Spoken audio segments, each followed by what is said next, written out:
Pernah nggak sih ngerasa kayak lagi kecepit banget sama keadaan? Dianiaya gitu? Tapi anehnya, di saat yang sama, ada perasaan kalau kamu tuh nggak sendirian. Nah, kali ini kita bakal bahas paradoks yang luar biasa itu. Dianiaya, tapi nggak pernah ditinggalkan. Coba deh, jujur sama diri sendiri. Pernah nggak kamu ada di titik di mana rasanya, dunia ini kayaknya neken kamu banget. Dan kayaknya nggak ada satu orang pun yang ngerti. Perasaan terisolasi kayak gitu, itu manusiawi banget kok. Nah, sebentar lagi kita akan lihat gimana seseorang justru ngambil perasaan itu dan mengubahnya jadi panggung terbesar dalam hidup. Oke, kita bakal masuk ke kisah seorang tokoh yang luar biasa. Namanya Rasul Paulus. Coba bayangin, seorang pria yang misinya itu seluas dunia. Malah berakhir di tempat yang paling terbatas, penjara. Nah, disinilah paradoks itu dimulai. Kalau kita lihat secara fisik ya, inilah kenyataannya. Dia seorang tahanan, terkurung. Kebebasannya diambil sama salah satu kekaisaran terkuat di dunia waktu itu, yaitu Roma. Kelihatannya sih dari luar semuanya suram, nggak ada harapan sama sekali. Tapi, nah ini kuncinya nih. Cara Paulus melihat dirinya sendiri itu beda 180 derajat dari apa yang dunia lihat. Statusnya sebagai tahanan itu cuma label luarnya aja.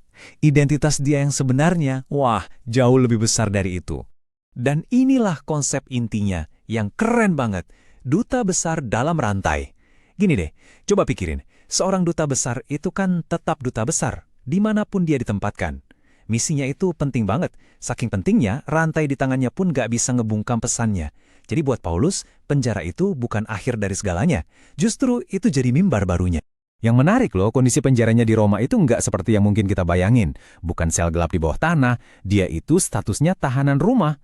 Ini justru memberinya kesempatan yang unik banget. Dia bisa terima tamu, bisa diskusi, dan yang paling penting, dia bisa terus nyebarin pesannya. Bahkan ke para prajurit yang jagain dia. Nah, justru dari sinilah surat-surat yang mengubah dunia itu lahir. Oke, sekarang kita masuk lebih dalam lagi ya. Karena ini bukan cuma soal kondisi fisik, tapi soal revolusi batin.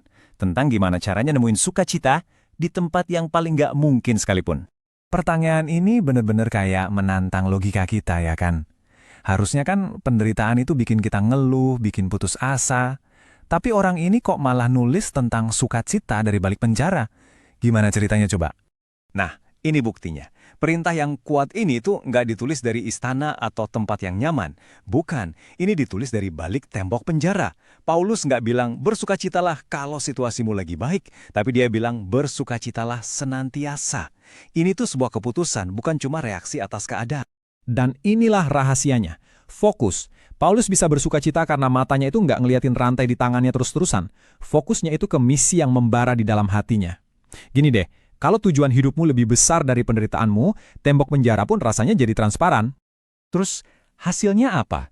Nah, ketika seseorang nolak untuk dibelenggu sama keadaannya, pesannya pun jadi ikut bebas. Yuk, kita lihat satu contoh nyata, gimana pesan ini bisa meledak keluar dari tempat yang paling mustahil.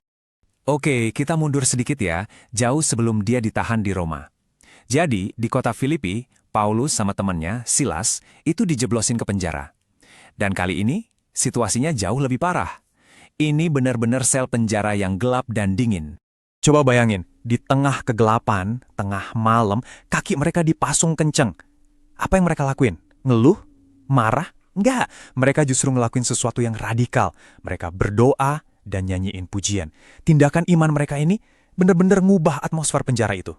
Lalu, terjadilah sesuatu yang luar biasa.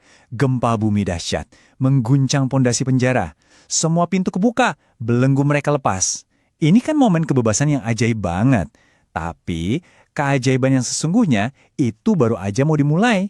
Kepala penjaranya panik banget, ngira semua tahanan udah kabur, dan dia hampir bunuh diri. Tapi, di saat genting itu, Paulus teriak buat ngelarang dia. Bayangin deh, di saat dia bisa aja kabur, yang pertama kali dia pikirin justru keselamatan orang yang ngejeblosin dia ke penjara. Ini nunjukin karakter yang, wow, luar biasa.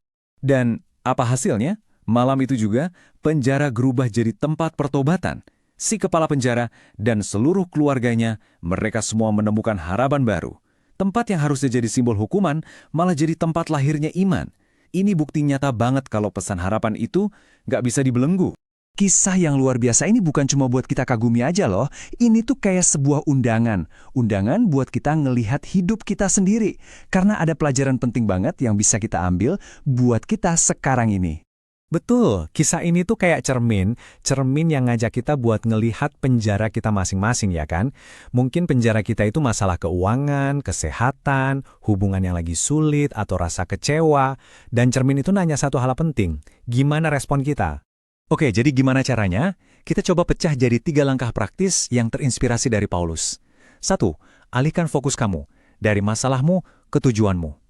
2. Pakai situasimu sekarang untuk jadi berkat buat orang lain. Coba pikir, siapa yang bisa kamu tolong, bahkan dari posisimu sekarang. Dan yang ketiga, ini yang paling penting, pegang teguh keyakinan kalau kamu itu nggak pernah benar-benar sendirian. Nah, inilah inti dari dianiaya tapi nggak ditinggalkan.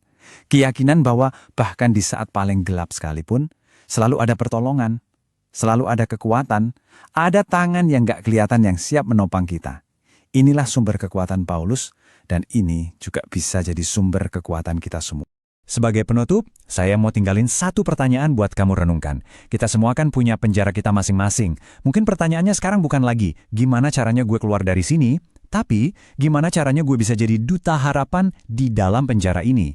Dari dalam situasimu sekarang, pesan harapan apa yang bisa kamu bagikan supaya bisa didengar sama orang lain yang mungkin juga lagi di dalam kegelapan? Coba deh, renungkan itu.